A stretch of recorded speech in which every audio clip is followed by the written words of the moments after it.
The FDA approved the Pfizer COVID vaccine today. I know you're shocked. And of course, President Biden is using it as justification to take away your rights.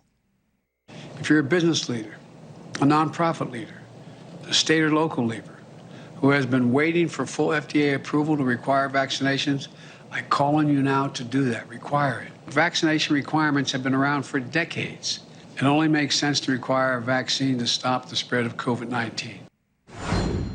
Decades. Joining us now, Dr. Jay Bhattacharya, professor of medicine at Stanford. Dr. Bhattacharya, first of all, I'm not too far from Stanford right now, so I hope you feel the vibe if you're there. All right.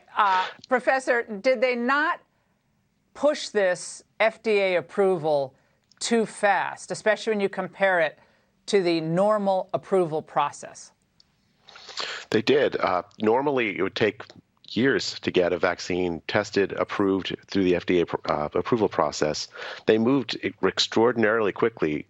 I mean, the full approval of this drug, actually, in some sense, it doesn't change the fundamental issues with the vaccine. We know from experience, we have about 8 months of safety data in experience with use of the vaccine. So it's mostly it's a safe vaccine. I still strongly encourage that older people who have not had COVID before get the vaccine because COVID is such a bad disease. But that doesn't the FDA approval does not change the fact that we don't have long-term safety data with the vaccine. It doesn't change the fact that sorry to jump in. I usually don't jump in on you, but as I understand it, and correct me if I'm wrong, most of the data that had been gathered in the application for the full approval predated, am I right, the arrival of the Delta variant in the United States, which is what the vaccine has more trouble with over time. Is that correct?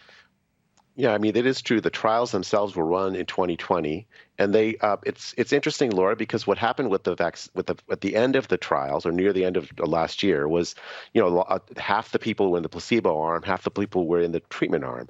The people in the placebo arm, they were offered the vaccine.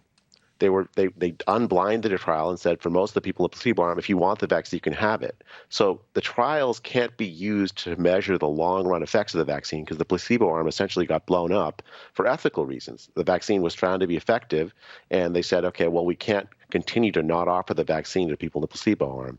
It's going to be hard to get long-term randomized trial data on what the long-term effects are of the vaccine because of that fact. So it's kind of unfortunate. I don't really understand the need to approve it fully so quickly, and I especially don't understand President Biden using it to encourage employers and others to mandate the vaccine. I think actually that undercuts trust in public health and trust in vaccines in particular.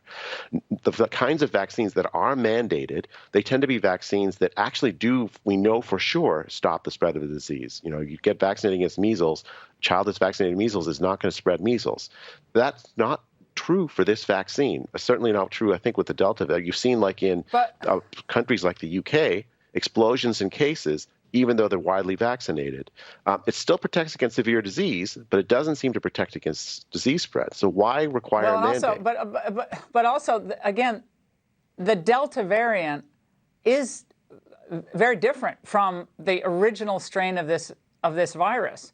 And we have people double vaccinated who are getting infected, and even some hospitalized. So it seems like there's going to be a second generation of the vaccine coming along, which will have to be considered anew.